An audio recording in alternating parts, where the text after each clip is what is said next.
Namaste Vidya, हमेशा खुश रहो बेटिया. A very good morning to you all. Myself, JV and Dr. Ravi Jain, Assistant Professor, Department of Practice of Medicine and Faculty of Homeopathic Science at Jyoti Vidyapith Women's University.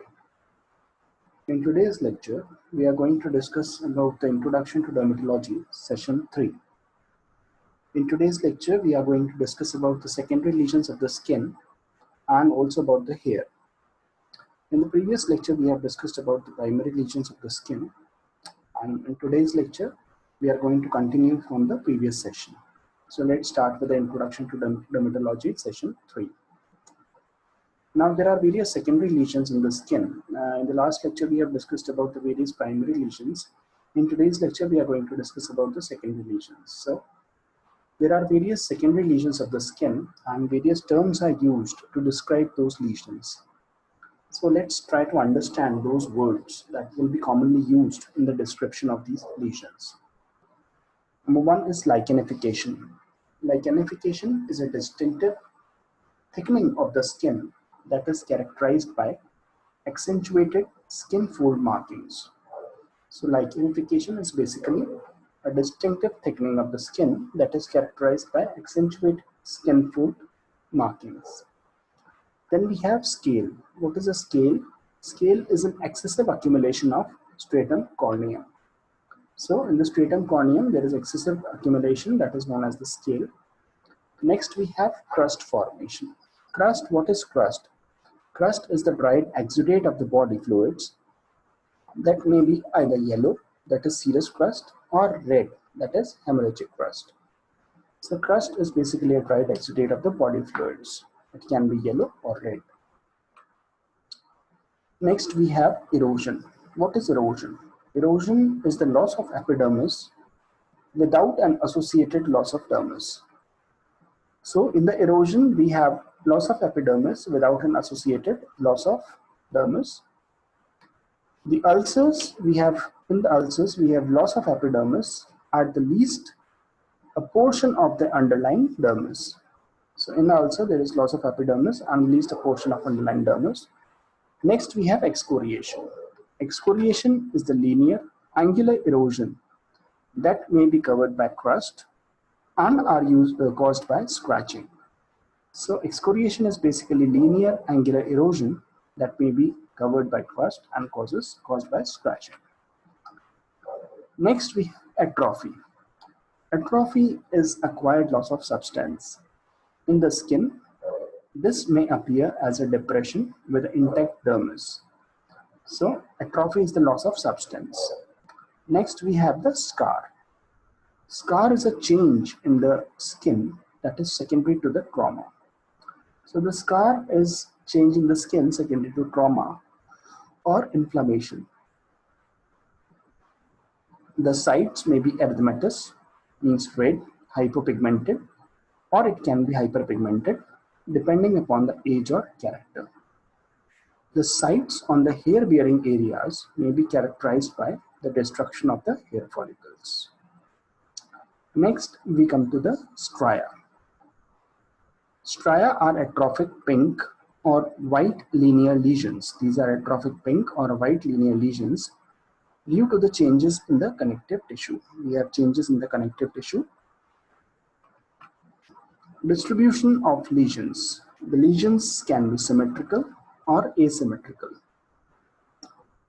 It can be centripetal or centrifugal. Lesions that are occurring can be symmetrical or asymmetrical. These can be centripetal or centrifugal in distribution. The lesions can occur on the flexor surfaces or on the extensor surfaces. The sunlight or any other external causative factor can be responsible for the development of lesions, and these lesions can involve the genitalia also. So the distribution can be symmetric or asymmetric. It can be centripetal or centrifugal. The flexor or extensor surfaces can be involved. It can be due to the sunlight or any other external causative factor, and there can be involvement of the genitalia. Now, various nomenclature has been given to describe the lesions, and which is as follows. The nummular or discoid, it is round or coin-like. It can be annular.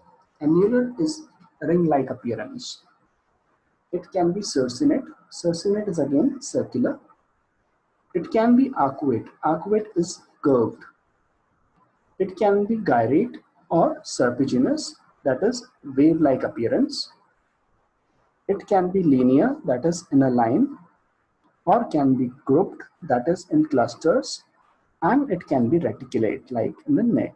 So it can be nummular or discoid, round or coin-like structure. It can be annular, that is ring-like, circinate or circular. It can be arcuate or curved. It can be gyrate or serpiginous, that is wave-like. It can be linear, that is in a line. It can be grouped, like clustered, or reticulate, that is net-like appearance. Now we come to the hair. What is a hair? Hair consists of hair follicles which houses the hair shaft. So we have the hair follicles from which the hair shaft houses. The germinal part of the hair shaft is the hair matrix. So this is the structure of the hair. We have hair bulb, we have medulla, cortex, we have root sheaths, and combined known as the hair follicle.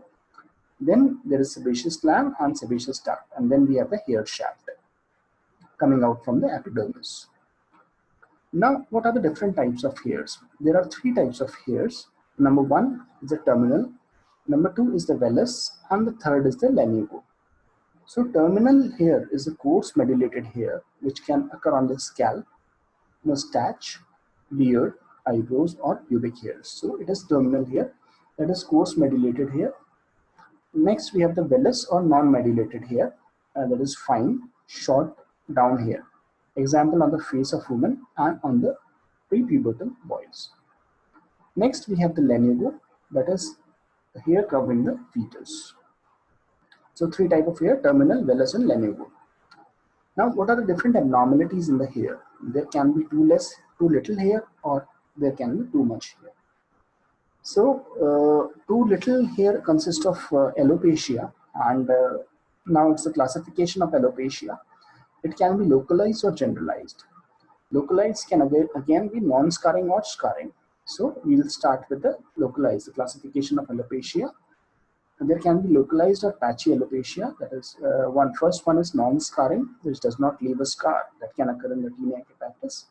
Alopecia areata, androgenic alopecia, or the traumatic or trichotillomania, traction, or cosmetic.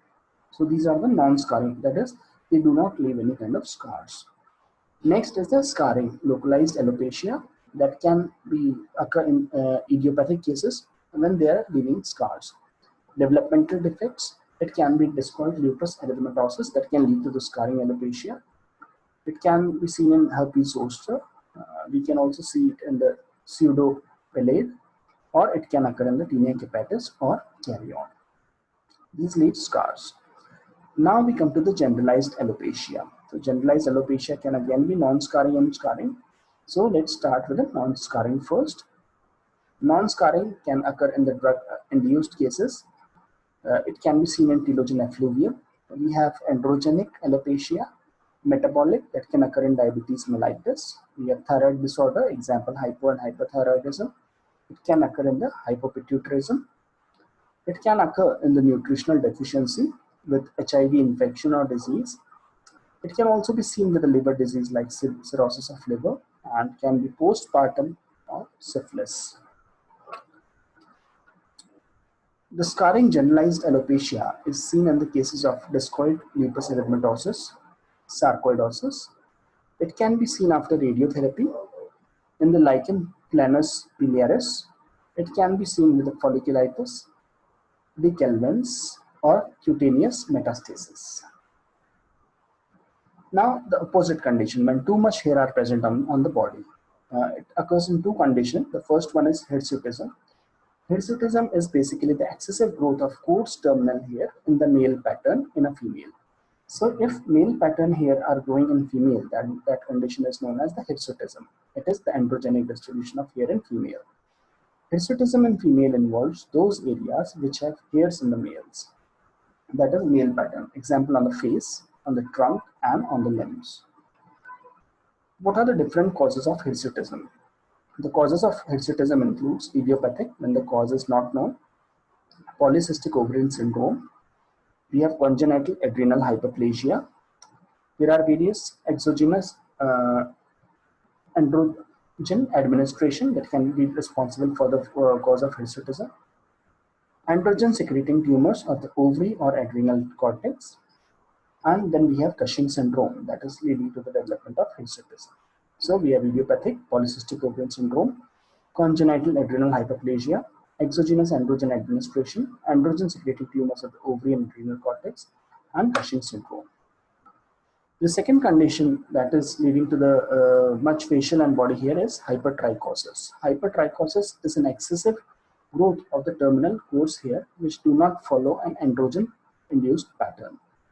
The various causes includes drugs, that is minoxidil or cyclosporin, trauma, and cutaneous porphyrin.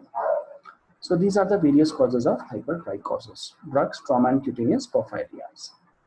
So this was all for the introductory part of dermatology. In the next lecture, we will be starting with dermatitis. This session was powered by Digital Version 2.0, Jyoti Vidyapeeth Women's University. I hope you are satisfied with my digital session. If you have any query, please mention in the comment box. I will try to resolve it.